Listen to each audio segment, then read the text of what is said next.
Hello students, this video is for those students who could not attend today's class. So in today's class we have discussed part 3 of chapter 8 plants. So let's start with it. The things that you'll be learning today are leaves, structure and functions of a leaf. You will learn about venation and you will learn about different types of leaf modifications. So let's begin today's class by learning about a leaf.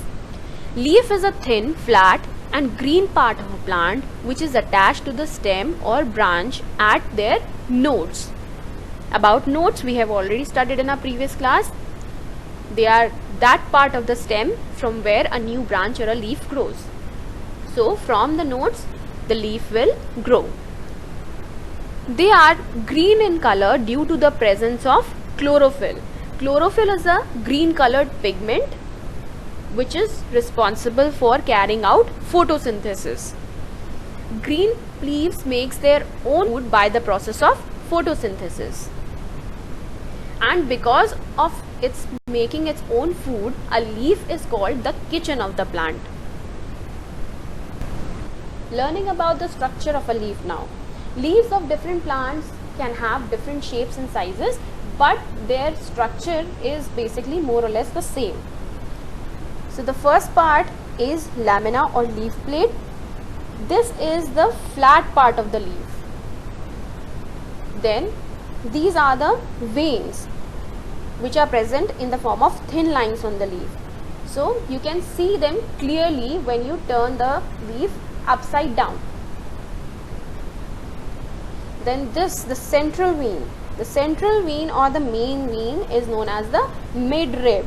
This is the most prominent vein in the leaf. Means this is the most visible vein in the leaf.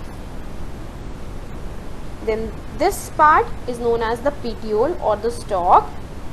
This attaches the leaf to the stem or the branch at their nodes.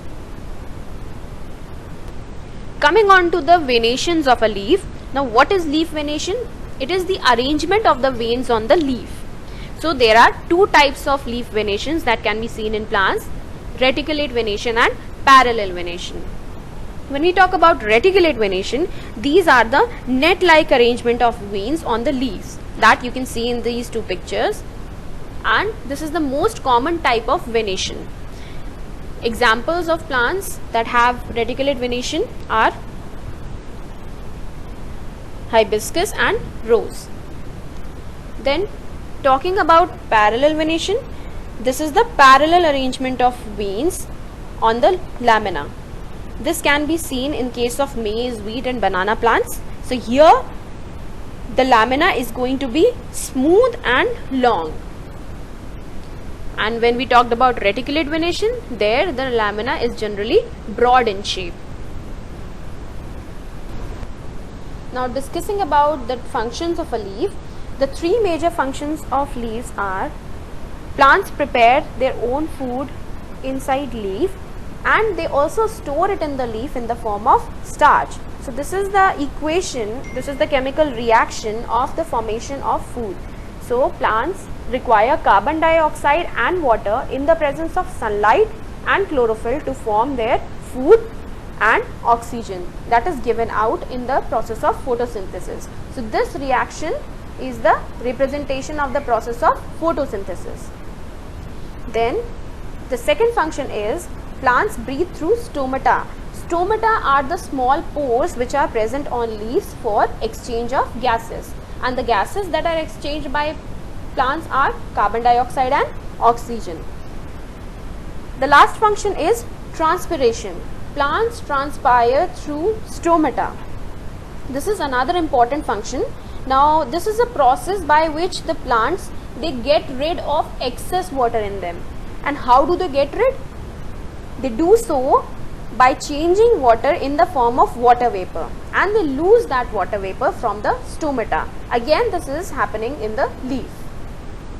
Now the last topic of today is modifications of leaves. The modification that are shown by the leaves. So again, this takes place only in some plants where the leaves, they undergo changes to perform special functions which are called leaf modifications. Till now we have already studied about root modifications and stem modifications. So the three types of leaf modifications that you need to learn are leaf tendrils, leaf spines and scale leaves. Now we will discuss about them one by one. Now the first modification is leaf tendril. In some plants, the leaves are modified into slender, wiry and coiled structures that are called as leaf tendrils. They are clearly visible in the pictures displayed over here. You can see the curled part, the spring-like structure is known as the leaf tendrils, and they are present in the climbers. They help the climbers to climb on the support. They are sensitive to touch. They are sensitive to contact. So whenever they come in contact with a neighboring object, they coil around it and it helps the plant to climb.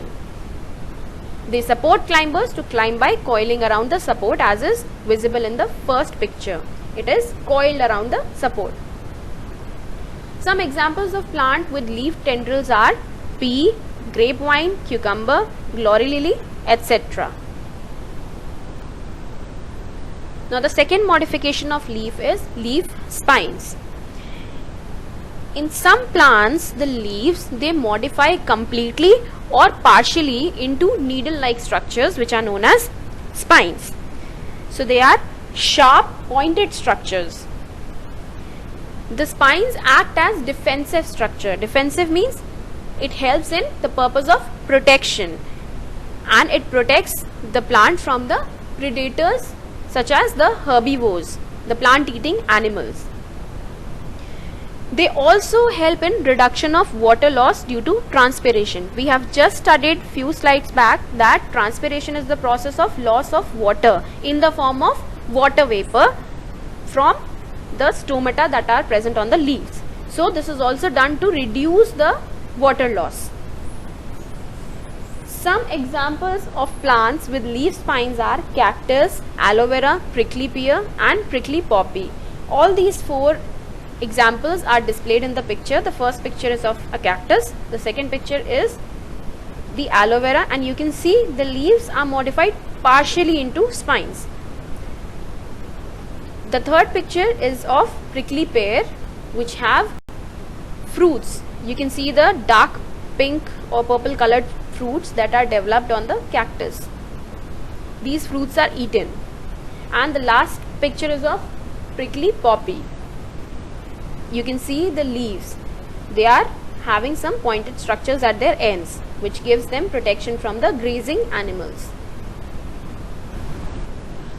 Now coming on to the last modification of the leaf, that is the scale leaves. So these are the thin membranous structures without stalks, brownish or colorless in appearance. Membranous structure means they have a very thin layer or very thin cover on them. They also protect the young leaf bud that they enclose.